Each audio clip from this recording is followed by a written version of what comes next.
Welcome back to the YouTube channel of the Lucknow trading academy. जैसा कि आप सब जानते हैं कि हमारी चल रही है क्रिप्टो की सीरीज, जिसमें हम आपको सिखा रहे हैं basic to advance crypto trading. तो क्रिप्टो ट्रेडिंग से पहले आज हम समझेंगे कि अगर आप क्रिप्टो में इन्वेस्ट करना चाहते हैं तो कौन कौन से कॉइन्स आप देख सकते हैं। हम लोग स्टार्ट करेंगे बिल्कुल टॉप से। टॉप मतलब जो हमारे टीयर 1 के कॉइन्स होते हैं। Investing in crypto large cap coins के बारे में आज हम बात करेंगे कि जो सबसे बड़े जो हमारे मेजर 3 कॉइन्स होते हैं उनके बारे में आज हम बात करेंगे। उनकी कुछ डिटेल्स हम समझेंगे और इसके बाद अगले वीडियोस में अदर यूटिलिटी कॉइन्स जो हमारे होते हैं, जो ऑल्ट कॉइन्स होते हैं, उनके बारे में हम स्टेप बाय स्टेप डिस्कस करते हुए चलेंगे। ठीक है, तो आज का हमारा टॉपिक है investing in crypto large cap tier 1 की जगह इसको लेयर 1 भी कह सकते हैं। ये जो कॉइन्स हैं ये बिल्कुल टॉप पे होते हैं किसी भी इकोसिस्टम में, और इन्हीं के नीचे इन्हीं की ब्लॉकचेन पे जो है अदर कॉइन्स डेवलप किए जाते हैं। पहला हमारा कॉइन कौन सा है? पहला हमारा सबसे मेन जो कॉइन है वो है बिटकॉइन। सबसे बड़ी मार्केट कैप आपकी किसकी होती है? बिटकॉइन की होती है। अब इसके फाउंडर के बारे में अगर हम बात करें तो इसके फाउंडर हैं सतोशी नाकामोटो। कई लोगों ने इनका नाम सुना होगा। सतोशी नाकामोटो कौन है? बिटकॉइन के फाउंडर है। कौन से साल में बिटकॉइन फाउंड हुआ था? 2009 में पहली बार बिटकॉइन जो है वो बनाया गया था, या जो इसका फाउंडिंग ईयर है वो क्या है? 2009 में। ठीक है, बिटकॉइन का मेजर यूज केस क्या है? बिटकॉइन जो यूज होता है वो as a digital money use होता है। Bitcoin as a digital money use होता है।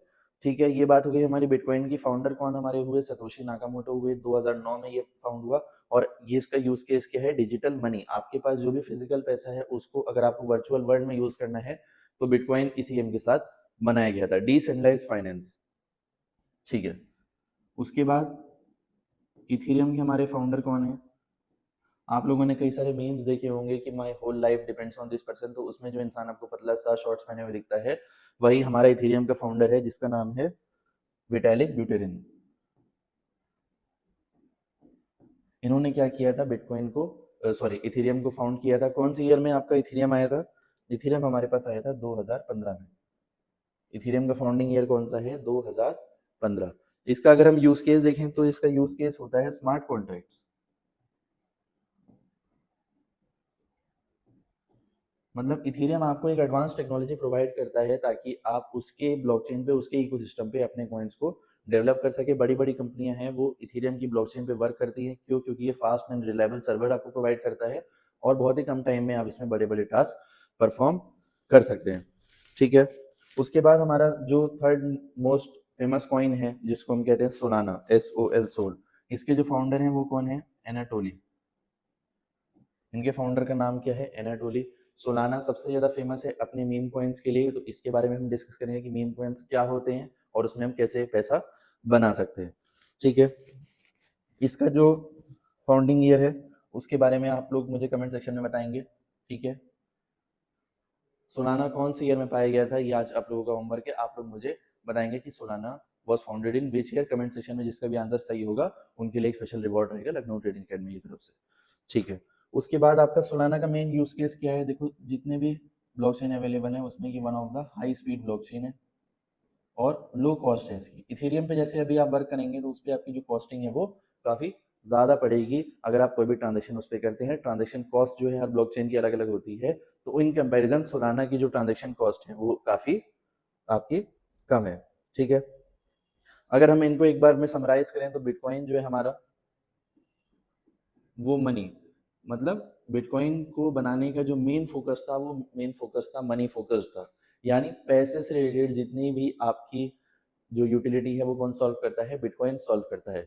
आपको अब मान लो एक देश से दूसरे देश में पैसा भेजना है, आपको क्या करना पड़ेगा? पहले गवर्नमेंट को बताना पड़ेगा, बैंक को बताना पड़ेगा, मल्टीपल टैक्सेस आपको उसमें देने पड़ेंगे, उसके बाद जाके ही आप ये ट्रांजेक्शन को कंप्लीट कर पाएंगे।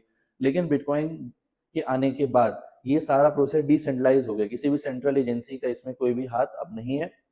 आप सिंपली किसी भी कंट्री में बैठ के पूरे वर्ल्ड में कहीं भी पैसा भेज सकते हैं विद इन सेकेंड्स। ठीक है, उसके बाद आपका इथेरियम ने क्या प्रोवाइड कराया? प्लेटफॉर्म प्रोवाइड कराया। इथेरियम ने एक प्लेटफॉर्म प्रोवाइड करवाया, एक टेक्नोलॉजी प्रोवाइड करवाई, ताकि जो भी कंपनीज हैं या जो भी आपके अलग अलग कॉइन्स हैं जो इस पर डेवलप हो रहे हैं उनके लिए प्लेटफॉर्म है। एक ऐसी टेक्नोलॉजी, एक high accuracy technology, fast working technology provide करवाई गई। किसने? इथेरियम ने।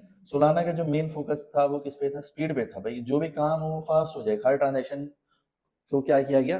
फास्ट कर दिया गया। ठीक है, अब इसके बाद इनके कुछ मेजर कॉइन्स के बारे में अभी हम डिस्कस करते हैं, कुछ एग्जांपल्स हम लेते हैं कि बिटकॉइन की ब्लॉकचेन पे ऐसे कौन से कॉइन्स हैं जो काफी ज्यादा फेमस है और जो शायद आप लोगों ने सुने हो। पहला देखो, बिटकॉइन की ब्लॉकचेन पे हमारा पहला कॉइन कौन सा हो गया? बीटीसी। ठीक है, अब आप लोग कहेंगे कि बिटकॉइन की ब्लॉकचेन पे, हाँ, जो ब्लॉकचेन है वो भी बिटकॉइन की है और उसी ब्लॉकचेन पे कौन सा कॉइन बना है हमारा? बीटीसी यानी बिटकॉइन। सेकंड हमारा जो कॉइन है वो है डब्ल्यू यानी रैप बिटकॉइन, इसका फुल फॉर्म है। ठीक है, थर्ड हमारा जो इसमें लार्जेस्ट कॉइन है वो है एस टी एक्स। अब ये कॉइन है, ये बिटकॉइन की ब्लॉकचेन पे काफी अच्छा कॉइन है। अगर आप भी चाहते हैं कि जो भी कॉइन्स आज हम आपको बता रहे हैं हर ब्लॉकचेन के, उनके बारे में आपको डिटेल्स चाहिए कि भाई इनको किस किस लेवल पे हमें इन्वेस्ट करना चाहिए और लॉन्ग टर्म के लिए कौन से कॉइन्स अच्छे हैं, तो कमेंट में आप लॉन्ग टर्म लिख सकते हैं। अगर कम से कम 8 से 10 लॉन्ग टर्म के कमेंट्स आएंगे तो नेक्स्ट वीडियो आपको मिल जाएगा, एनालिसिस वीडियो वो रहेगा जिसमें आपको बताएंगे कि कौन से कॉइन्स में आप पैसा इन्वेस्ट कर सकते हैं, वो भी किस प्राइस पे। ठीक है, फोर्थ आपने सुना होगा, एक कॉइन है बीएनबी। सबसे ज्यादा आपका यूज होता है बाइनेंस कॉइन, बीएनबी इसका नाम है, ये भी आपका किस पे बना है? बिटकॉइन की ब्लॉकचेन पे बना है। सेकंड हमारा कौन सा है? इथेरियम। इथेरियम पे अगर आप देखेंगे तो पहला हमारा कौन सा कॉइन हो गया? ईटीएच, इथेरियम यानी ईथर, जो इसका मेन कॉइन है। इथेरियम की ब्लॉकचेन पे मेन कॉइन क्या है? ईथर, इसका शॉर्ट फॉर्म है, पूरा नाम क्या है इसका? इथेरियम। सेकंड हमारा इसमें कॉइन है, वो कौन सा है? लिंक। पूरा नाम क्या है इसका? Chain link. चेन लिंक हमारा एक कॉइन है, बहुत बड़ी इसकी मार्केट कैप है, काफी अच्छा कॉइन है, अभी अपने ऑल टाइम हाई से काफी नीचे है, लेकिन अभी भी उस एग्जैक्ट वैल्यू पे नहीं है जहां आपकी ये ए प्लस एंट्री बनेगी। तो अगर आप भी चाहते हैं कि चेन लिंक की बेस्ट बाइंग क्या होंगी तो आप लॉन्ग टर्म कमेंट में लिख सकते हैं। उसके बाद यूनी हमारा कॉइन है, यूनी स्वैप जिसको हम बोलते हैं, इथेरियम की ब्लॉकचेन पे ये कॉइन है। इसका यूज केस क्या है? ये एज अ ब्रिज वर्क करता है कॉइन को स्वैप करने में, मतलब आपके पास इथेरियम है, इथेरियम से आपको उसकी ब्लॉकचेन में कोई कॉइन स्वैप करना है, तो यूनी स्वैप एक ऐसा डिसेंट्रलाइज्ड प्लेटफॉर्म है जो इसमें आपकी मदद करता है। तो ये इसकी क्या हो गई? यूटिलिटी हो गई।